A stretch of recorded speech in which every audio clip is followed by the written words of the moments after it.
श्रीगणेशाय नमः। अथ श्री परमेश्वर स्तोत्र। ऋषयः ऊचुः नमो दिग्वाससे नित्यं कृतान्ताय त्रिशूलिने विकटाय करालाय करालवदनाय च अरूपाय सुरूपाय विश्वरूपाय ते नमः। कटङ्कटाय रुद्राय स्वाहाकाराय वै नमः। सर्वप्रणतदेहाय स्वयं च प्रणतात्मने नित्यं नीलशिखण्डाय श्रीकण्ठाय नमो नमः। नीलकण्ठाय देवाय चिताभस्माङ्गधारिणे त्वं ब्रह्मा सर्वदेवानां रुद्राणां नीललोहितः आत्मा च सर्वभूतानां सांख्यो पुरुष उच्यते। पर्वतानां महामेरुर्नक्षत्राणां च चन्द्रमाः ऋषीणां च वसिष्ठस्त्वं देवानां वासवस्तथा। ओंकारः सर्ववेदानां श्रेष्ठं साम च सामसु। अरण्यानां पशूनां च सिंहस्त्वं परमेश्वरः। ग्राम्याणां ऋषभश्चासि भगवान् लोकपूजितः। सर्वथा वर्तमानोऽपि यो यो भावो भविष्यति त्वामेव तत्र पश्यामो ब्रह्मणा कथितं यथा। कामः क्रोधश्च लोभश्च विषादो मद एव च एतदिच्छामहे बोद्धुं प्रसीद परमेश्वर।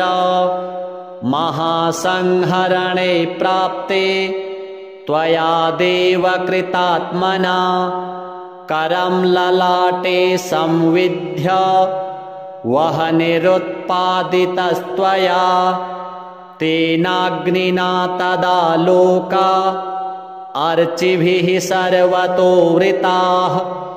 तस्मादग्निसमाह्येते बहवो विकृताग्नयः।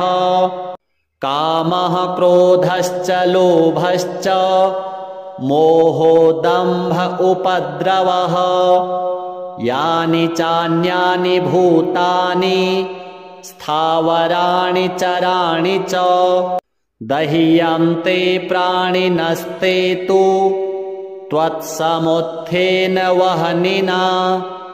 अस्माकं दह्यमानानां त्राता भव सुरेश्वर। त्वं च लोकहितार्थाय भूतानि परिषिञ्चसि। महेश्वर महाभाग प्रभो शुभनिरीक्षक आज्ञापय वयं नाथ कर्तारो वचनं तव। भूतकोटिसहस्रेषु रूपकोटिशतेषु च अन्तं गन्तुं न शक्तः स्म। देवदेव नमोऽस्तु ते। श्रीसाम्ब सदाशिवार्पणमस्तु। नमो दिग्वाससे नित्यं कृतान्ताय त्रिशूलिने विकटाय करालाय करालवदनाय च अरूपाय सुरूपाय विश्वरूपाय ते नमः। कटङ्कटाय रुद्राय स्वाहाकाराय वै नमः। सर्वप्रणतदेहाय स्वयं च प्रणतात्मने नित्यं नीलशिखण्डाय श्रीकण्ठाय नमो नमः। नीलकण्ठाय देवाय चिताभस्माङ्गधारिणे त्वं ब्रह्मा सर्वदेवानां रुद्राणां नीललोहितः। आत्मा च सर्वभूतानां साङ्ख्यौ पुरुष उच्यते। पर्वतानां महामेरुर्नक्षत्राणां च चन्द्रमाः ऋषीणां च वसिष्ठस्त्वं देवानां वासवस्तथा। ओङ्कारः सर्ववेदानां श्रेष्ठं साम च सामसु। अरण्यानां पशूनां च सिंहस्त्वं परमेश्वरः। ग्राम्याणां ऋषभश्चासि भगवान् लोकपूजितः। सर्वथा वर्तमानोऽपि यो यो भावो भविष्यति। त्वामेव तत्र पश्यामो ब्रह्मणा कथितं यथा। कामः क्रोधश्च लोभश्च विषादो मद एव च। एतदिच्छामहे बोद्धुं प्रसीद परमेश्वर। महासंहरणे प्राप्ते त्वया देव कृतात्मना।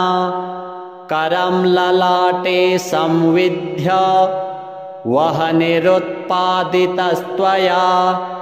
तेनाग्निना तदा लोका अर्चिभिः सर्वतो वृताः। तस्मादग्निसमाह्येते बहवो विकृताग्नयः। कामः क्रोधश्च लोभश्च मोहो दम्भ उपद्रवः।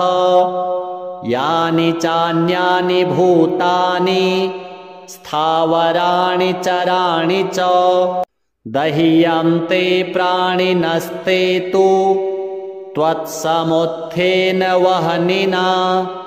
अस्माकं दह्यमानानां त्राता भव सुरेश्वर। त्वं च लोकहितार्थाय भूतानि परिषिञ्चसि। महेश्वर महाभाग प्रभो शुभनिरीक्षक। आज्ञापय वयं नाथ कर्तारो वचनं तव। भूतकोटिसहस्रेषु रूपकोटिशतेषु च अन्तं गन्तुं न शक्तः स्म। देवदेव नमोऽस्तु ते। श्रीसाम्ब सदाशिवार्पणमस्तु। नमो दिग्वाससे नित्यं कृतान्ताय त्रिशूलिने। विकटाय करालाय करालवदनाय च। अरूपाय सुरूपाय विश्वरूपाय ते नमः। कटङ्कटाय रुद्राय स्वाहाकाराय वै नमः। सर्वप्रणतदेहाय स्वयं च प्रणतात्मने।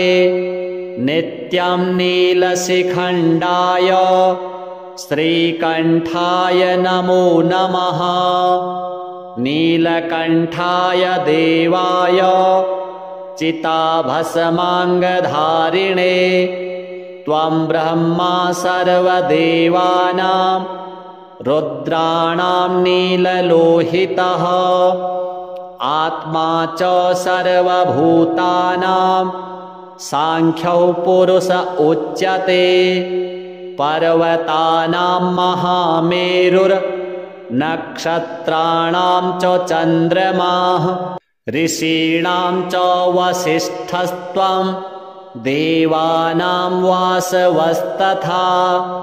ओङ्कारः सर्ववेदानां श्रेष्ठं साम च सामसु अरण्यानां पशूनां च सिंहस्त्वं परमेश्वरः ग्राम्याणां ऋषभश्चासि भगवान् लोकपूजितः सर्वथा वर्तमानोऽपि यो यो भावो भविष्यति त्वामेव तत्र पश्यामो ब्रह्मणा कथितं यथा कामः क्रोधश्च लोभश्च विषादो मद एव च एतदिच्छामहे बोद्धुं प्रसीद परमेश्वर महासंहरणे प्राप्ते त्वया देव कृतात्मना करं ललाटे संविद्य वह्निरुत्पादितस्त्वया तेनाग्निना तदा लोका अर्चिभिः सर्वतो वृताः तस्मादग्निसमाह्येते बहवो विकृताग्नयः कामः क्रोधश्च लोभश्च मोहो दम्भ उपद्रवः यानि चान्यानि भूतानि स्थावराणि चराणि च दह्यन्ते प्राणिनस्ते तु त्वत्समुत्थेन वह्निना अस्माकं दह्यमानानां त्राता भव सुरेश्वर त्वं च लोकहितार्थाय भूतानि परिषिञ्चसि महेश्वर महाभाग प्रभो शुभनिरीक्षक आज्ञापय वयं नाथ कर्तारो वचनं तव भूतकोटिसहस्रेषु रूपकोटिशतेषु च अन्तं गन्तुं न शक्ताः स्मः देवदेव नमोऽस्तु ते श्रीसाम्ब सदाशिवार्पणमस्तु नमो दिग्वाससे नित्यं कृतान्ताय त्रिशूलिने विकटाय करालाय करालवदनाय च अरूपाय सुरूपाय विश्वरूपाय ते नमः कटङ्कटाय रुद्राय स्वाहाकाराय वै नमः सर्वप्रणतदेहाय स्वयं च प्रणतात्मने नित्यं नीलशिखण्डाय श्रीकण्ठाय नमो नमः नीलकण्ठाय देवाय चिताभस्माङ्गधारिणे त्वं ब्रह्मा सर्वदेवानां रुद्राणां नीललोहितः आत्मा च सर्वभूतानां सांख्यौ पुरुष उच्यते पर्वतानां महामेरुर्नक्षत्राणां च चन्द्रमाः ऋषीणां च वसिष्ठस्त्वं देवानां वासवस्तथा ओंकारः सर्ववेदानां श्रेष्ठं साम च सामसु अरण्यानां पशूनां च सिंहस्त्वं परमेश्वरः ग्राम्याणां ऋषभश्चासि भगवान् लोकपूजितः सर्वथा वर्तमानोऽपि यो यो भावो भविष्यति त्वामेव तत्र पश्यामो ब्रह्मणा कथितं यथा कामः क्रोधश्च लोभश्च विषादो मद एव च एतदिच्छामहे बोद्धुं प्रसीद परमेश्वर महासंहरणे प्राप्ते त्वया देव कृतात्मना करं ललाटे संविद्य वह्निरुत्पादितस्त्वया तेनाग्निना तदा लोका अर्चिभिः सर्वतो वृताः तस्मादग्निसमाह्येते बहवो विकृताग्नयः कामः क्रोधश्च लोभश्च मोहो दम्भ उपद्रवः यानि चान्यानि भूतानि स्थावराणि चराणि च दह्यन्ते प्राणिनस्ते तु त्वत्समुत्थेन वह्निना अस्माकं दह्यमानानां त्राता भव सुरेश्वर त्वं च लोकहितार्थाय भूतानि परिषिञ्चसि महेश्वर महाभाग प्रभो शुभनिरीक्षक आज्ञापय वयं नाथ कर्तारो वचनं तव भूतकोटिसहस्रेषु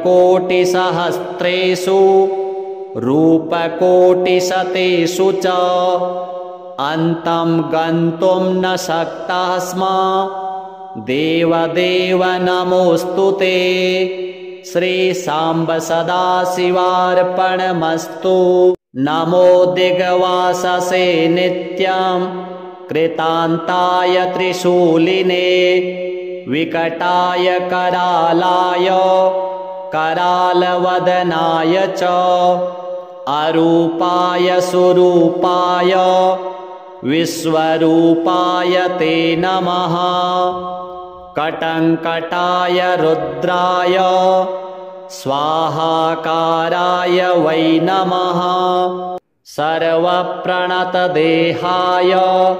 स्वयं च प्रणतात्मने नित्यं नीलशिखण्डाय श्रीकण्ठाय नमो नमः नीलकण्ठाय देवाय चिताभस्माङ्गधारिणे त्वं ब्रह्मा सर्वदेवानां रुद्राणां नीललोहितः आत्मा च सर्वभूतानां सांख्यौ पुरुष उच्यते पर्वतानां महामेरुर्नक्षत्राणां च चन्द्रमाः ऋषीणां च वसिष्ठस्त्वं देवानां वासवस्तथा ओङ्कारः सर्ववेदानां श्रेष्ठं साम च सामसु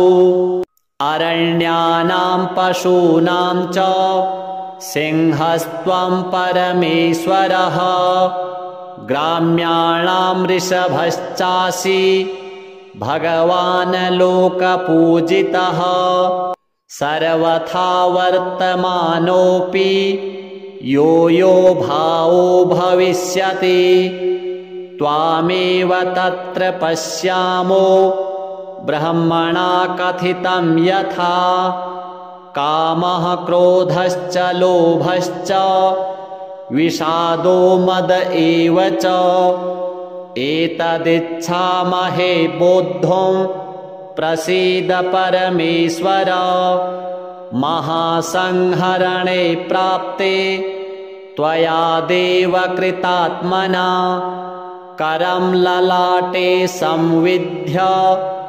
वह्निरुत्पादितस्त्वया तेनाग्निना तदा लोका अर्चिभिः सर्वतो वृताः तस्मादग्निसमाह्येते बहवो विकृताग्नयः कामः क्रोधश्च लोभश्च मोहो दम्भ उपद्रवः यानि चान्यानि भूतानि स्थावराणि चराणि च दह्यन्ते प्राणिनस्ते तु त्वत्समुत्थेन वह्निना अस्माकं दह्यमानानां त्राता भव सुरेश्वर।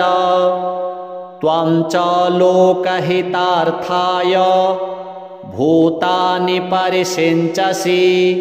महेश्वर महाभाग प्रभो शुभनिरीक्षक आज्ञापय वयं नाथ कर्तारो वचनं तव। भूतकोटिसहस्रेषु रूपकोटिशतेषु च अन्तं गन्तुं न शक्ताः स्म। देवदेव नमोऽस्तु ते। श्रीसाम्ब सदाशिवार्पणमस्तु। नमो दिग्वाससे नित्यं कृतान्ताय त्रिशूलिने विकटाय करालाय करालवदनाय च अरूपाय सुरूपाय विश्वरूपाय ते नमः। कटङ्कटाय रुद्राय स्वाहाकाराय वै नमः। सर्वप्रणतदेहाय स्वयं च प्रणतात्मने नित्यं नीलशिखण्डाय श्रीकण्ठाय नमो नमः। नीलकण्ठाय देवाय चिताभस्माङ्गधारिणे त्वं ब्रह्मा सर्वदेवानां रुद्राणां नीललोहितः। आत्मा च सर्वभूतानां साङ्ख्यो पुरुष उच्यते। पर्वतानां महामेरुर्नक्षत्राणां च चन्द्रमाः ऋषीणां च वसिष्ठस्त्वं देवानां वासवस्तथा। ओङ्कारः सर्ववेदानां श्रेष्ठं साम च सामसु। अरण्यानां पशूनां च सिंहस्त्वं परमेश्वरः। ग्राम्याणां ऋषभश्चासि भगवान् लोकपूजितः। सर्वथा वर्तमानोऽपि यो यो भावो भविष्यति त्वामेव तत्र पश्यामो ब्रह्मणा कथितं यथा। कामः क्रोधश्च लोभश्च विषादो मद एव च एतदिच्छामहे बोद्धुं प्रसीद परमेश्वर। महासंहरणे प्राप्ते त्वया देव कृतात्मना करं ललाटे संविद्य वह्निरुत्पादितस्त्वया। तेनाग्निना तदा लोका अर्चिभिः सर्वतो वृताः। तस्मादग्निसमाह्येते बहवो विकृताग्नयः। कामः क्रोधश्च लोभश्च मोहो दम्भ उपद्रवः। यानि चान्यानि भूतानि स्थावराणि चराणि च दह्यन्ते प्राणिनस्ते तु त्वत्समुत्थेन वह्निना। अस्माकं दह्यमानानां त्राता भव सुरेश्वर। त्वं च लोकहितार्थाय भूतानि परिषिञ्चसि।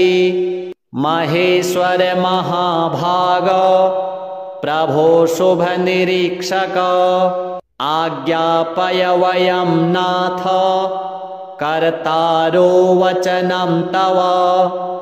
भूतकोटिसहस्रेषु रूपकोटिशतेषु च अन्तं गन्तुं न शक्ताः स्म। देवदेव नमोऽस्तु ते। श्रीसाम्ब सदाशिवार्पणमस्तु। नमो दिग्वाससे नित्यं कृतान्ताय त्रिशूलिने विकटाय करालाय करालवदनाय च अरूपाय सुरूपाय विश्वरूपाय ते नमः। कटङ्कटाय रुद्राय स्वाहाकाराय वै नमः। सर्वप्रणतदेहाय स्वयं च प्रणतात्मने नित्यं नीलशिखण्डाय श्रीकण्ठाय नमो नमः। नीलकण्ठाय देवाय चिताभस्माङ्गधारिणे त्वं ब्रह्मा सर्वदेवानां रुद्राणां नीललोहितः आत्मा च सर्वभूतानां सांख्यौ पुरुष उच्यते। पर्वतानां महामेरुर्नक्षत्राणां च चन्द्रमाः ऋषीणां च वसिष्ठस्त्वं देवानां वासवस्तथा।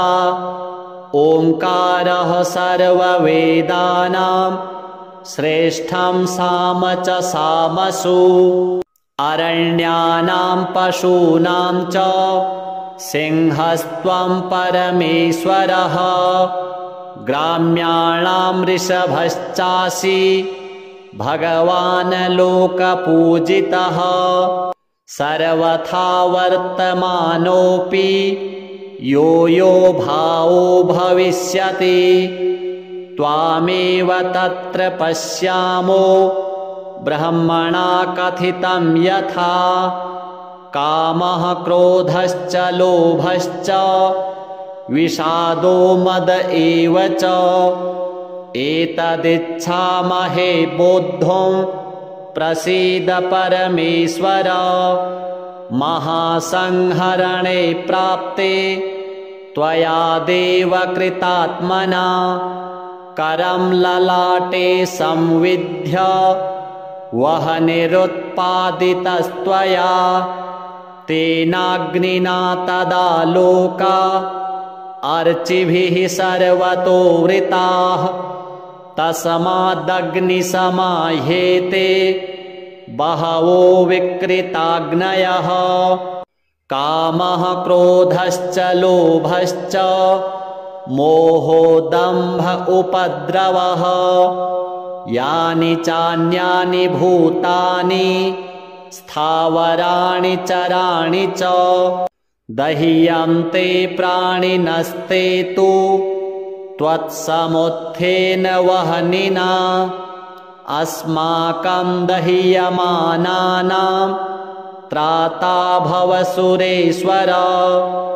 त्वं च लोकहितार्थाय भूतानि परिषिञ्चसि। महेश्वर महाभाग प्रभो शुभनिरीक्षक आज्ञापय वयं नाथ कर्तारो वचनं तव। भूतकोटिसहस्रेषु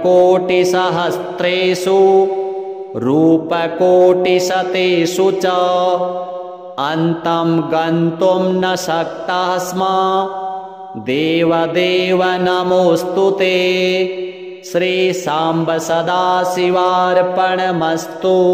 नमो दिग्वाससे नित्यं कृतान्ताय त्रिशूलिने विकटाय करालाय करालवदनाय च अरूपाय सुरूपाय विश्वरूपाय ते नमः।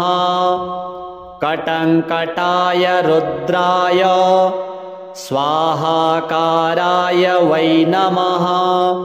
सर्वप्रणतदेहाय स्वयं च प्रणतात्मने नित्यं नीलशिखण्डाय श्रीकण्ठाय नमो नमः।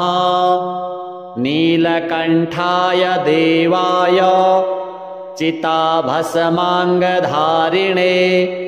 त्वं ब्रह्मा सर्वदेवानां रुद्राणां नीललोहितः आत्मा च सर्वभूतानां सांख्यौ पुरुष उच्यते पर्वतानां महामेरुर्नक्षत्राणां च चन्द्रमाः ऋषीणां च वसिष्ठस्त्वं देवानां वासवस्तथा ओंकारः सर्ववेदानां श्रेष्ठं साम च सामसु अरण्यानां पशूनां च सिंहस्त्वं परमेश्वरः ग्राम्याणां ऋषभश्चासि भगवान् लोकपूजितः सर्वथा वर्तमानोऽपि यो यो भावो भविष्यति त्वामेव तत्र पश्यामो ब्रह्मणा कथितं यथा कामः क्रोधश्च लोभश्च विषादो मद एव च एतदिच्छामहे बोद्धुं प्रसीद परमेश्वर महासंहरणे प्राप्ते त्वया देव कृतात्मना करं ललाटे संविद्य वह्निरुत्पादितस्त्वया तेनाग्निना तदा लोका अर्चिभिः सर्वतो वृताः तस्मादग्निसमाह्येते बहवो विकृताग्नयः कामः क्रोधश्च लोभश्च मोहो दम्भ उपद्रवः यानि चान्यानि भूतानि स्थावराणि चराणि च दह्यन्ते प्राणिनस्ते तु त्वत्समुत्थेन वह्निना अस्माकं दह्यमानानां त्राता भव सुरेश्वर त्वं च लोकहितार्थाय भूतानि परिषिञ्चसि महेश्वर महाभाग प्रभो शुभनिरीक्षक आज्ञापय वयं नाथ कर्तारो वचनं तव भूतकोटिसहस्रेषु रूपकोटिशतेषु च अन्तं गन्तुं न शक्ताः स्मः देवदेव नमोऽस्तु ते श्रीसाम्ब सदाशिवार्पणमस्तु नमो दिग्वाससे नित्यं कृतान्ताय त्रिशूलिने विकटाय करालाय करालवदनाय च अरूपाय सुरूपाय विश्वरूपाय ते नमः कटङ्कटाय रुद्राय स्वाहाकाराय वै नमः सर्वप्रणतदेहाय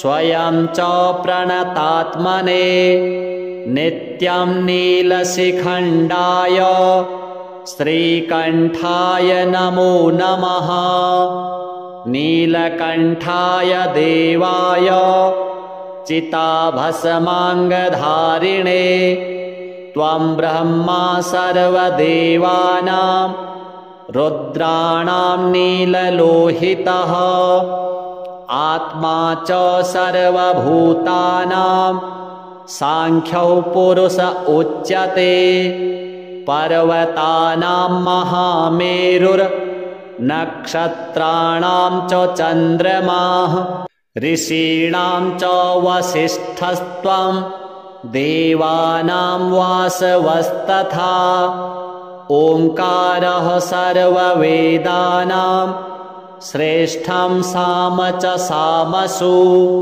अरण्यानां पशूनां च सिंहस्त्वं परमेश्वरः ग्राम्याणां ऋषभश्चासि भगवान् लोकपूजितः सर्वथा वर्तमानोऽपि यो यो भावो भविष्यति त्वामेव तत्र पश्यामो ब्रह्मणा कथितं यथा कामः क्रोधश्च लोभश्च विषादो मद एव च एतदिच्छामहे बोद्धुं प्रसीद परमेश्वर महासंहरणे प्राप्ते त्वया देव कृतात्मना करं ललाटे संविद्य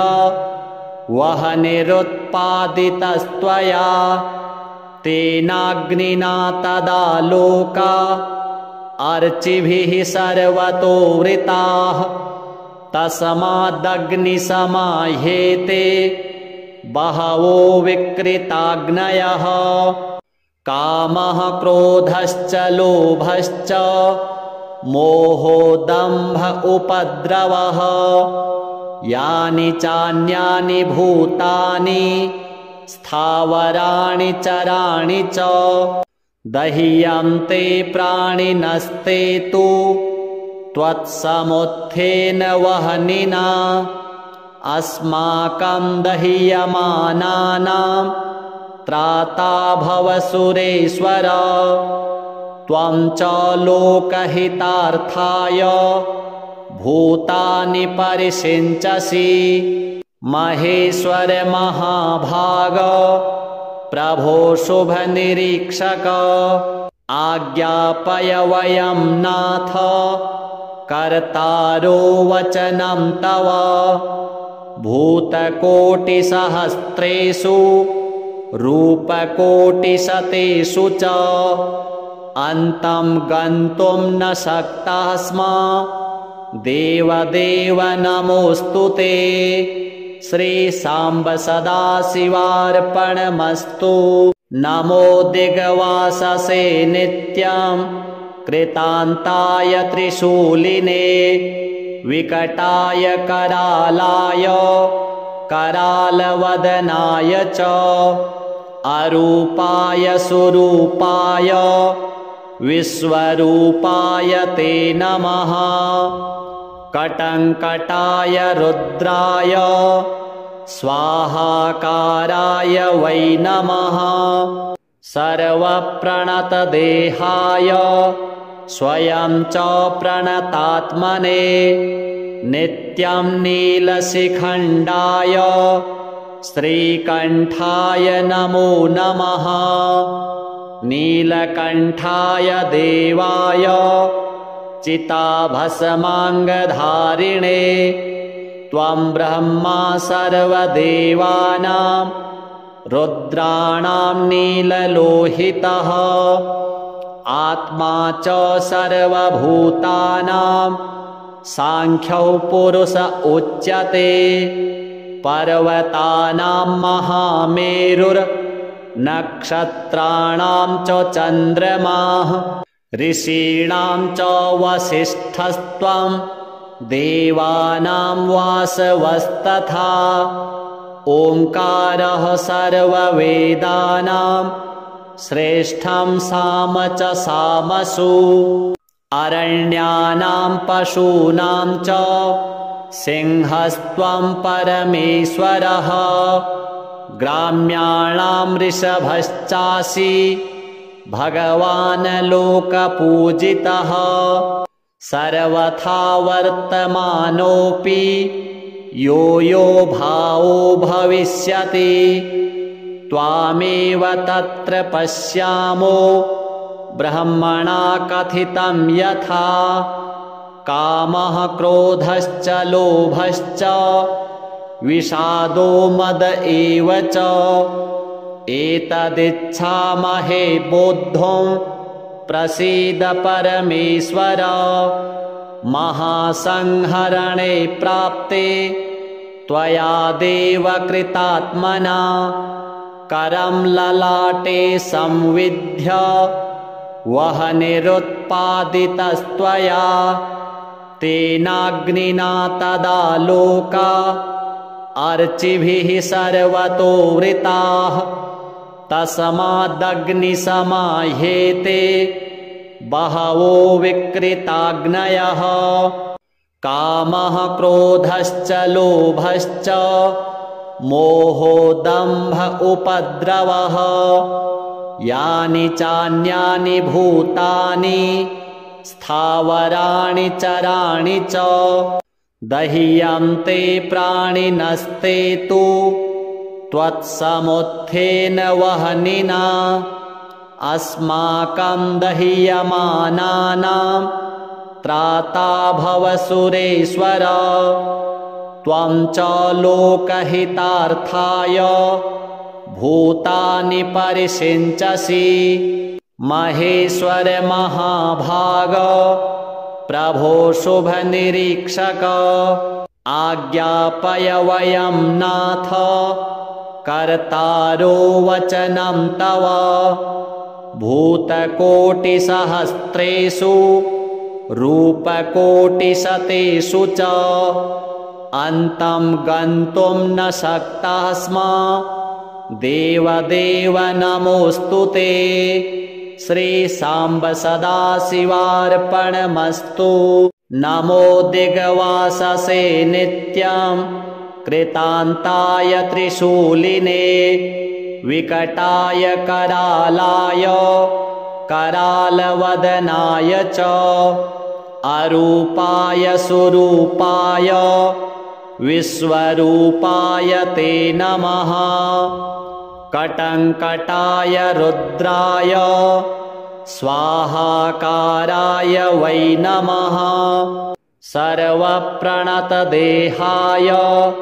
स्वयं च प्रणतात्मने नित्यं नीलशिखण्डाय श्रीकण्ठाय नमो नमः नीलकण्ठाय देवाय चिताभस्माङ्गधारिणे त्वं ब्रह्मा सर्वदेवानां रुद्राणां नीललोहितः आत्मा च सर्वभूतानां सांख्यौ पुरुष उच्यते पर्वतानां महामेरुर्नक्षत्राणां च चन्द्रमाः ऋषीणां च वसिष्ठस्त्वं देवानां वासवस्तथा ओंकारः सर्ववेदानां श्रेष्ठं साम च सामसु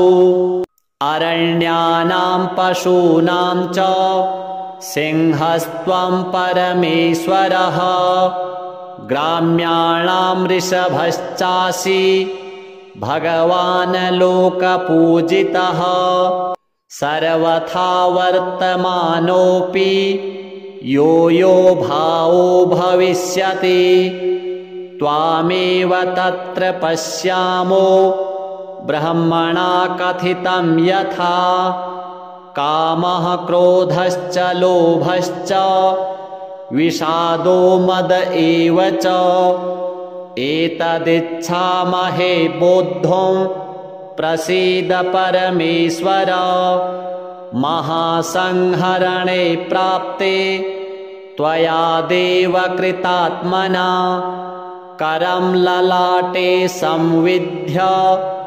वह्निरुत्पादितस्त्वया तेनाग्निना तदा लोका अर्चिभिः सर्वतो वृताः तस्मादग्निसमाह्येते बहवो विकृताग्नयः कामः क्रोधश्च लोभश्च मोहो दम्भ उपद्रवः यानि चान्यानि भूतानि स्थावराणि चराणि च दह्यन्ते प्राणिनस्ते तु त्वत्समुत्थेन वह्निना अस्माकं दह्यमानानां त्राता भव सुरेश्वर त्वं च लोकहितार्थाय भूतानि परिषिञ्चसि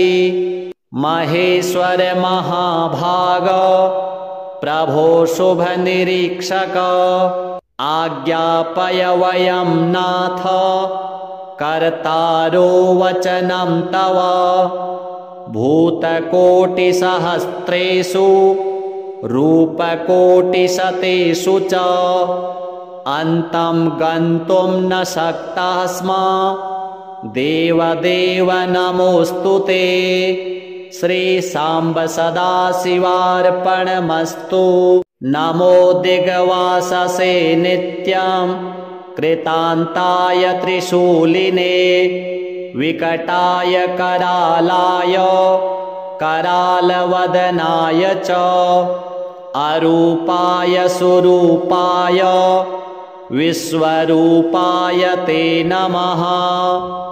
कटङ्कटाय रुद्राय स्वाहाकाराय वै नमः। सर्वप्रणतदेहाय स्वयं च प्रणतात्मने नित्यं नीलशिखण्डाय श्रीकण्ठाय नमो नमः।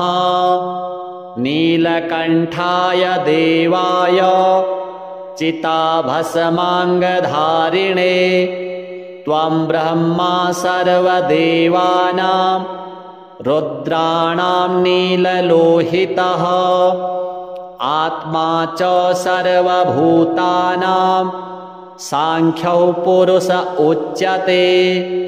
पर्वतानां महामेरुर्नक्षत्राणां च चन्द्रमाः ऋषीणां च वसिष्ठस्त्वं देवानां वासवस्तथा। ओङ्कारः सर्ववेदानां श्रेष्ठं साम च सामसु। अरण्यानां पशूनां च सिंहस्त्वं परमेश्वरः ग्राम्याणां ऋषभश्चासि भगवान् लोकपूजितः। सर्वथा वर्तमानोऽपि यो यो भावो भविष्यति त्वामेव तत्र पश्यामो ब्रह्मणा कथितं यथा। कामः क्रोधश्च लोभश्च विषादो मद एव च एतदिच्छामहे बोद्धुं प्रसीद परमेश्वर। महासंहरणे प्राप्ते त्वया देव कृतात्मना करं ललाटे संविद्य वह्निरुत्पादितस्त्वया तेनाग्निना तदा लोका अर्चिभिः सर्वतो वृताः। तस्मादग्निसमाह्येते बहवो विकृताग्नयः। कामः क्रोधश्च लोभश्च मोहो दम्भ उपद्रवः यानि चान्यानि भूतानि स्थावराणि चराणि च दह्यन्ते प्राणिनस्ते तु त्वत्समुत्थेन वह्निना। अस्माकं दह्यमानानां त्राता भव सुरेश्वर। त्वं च लोकहितार्थाय भूतानि परिषिञ्चसि। महेश्वर महाभाग प्रभो शुभनिरीक्षक आज्ञापय वयं नाथ कर्तारो वचनं तव। भूतकोटिसहस्रेषु रूपकोटिशतेषु च अन्तं गन्तुं न शक्तः स्म देवदेव नमोऽस्तु ते। श्रीसाम्ब सदाशिवार्पणमस्तु।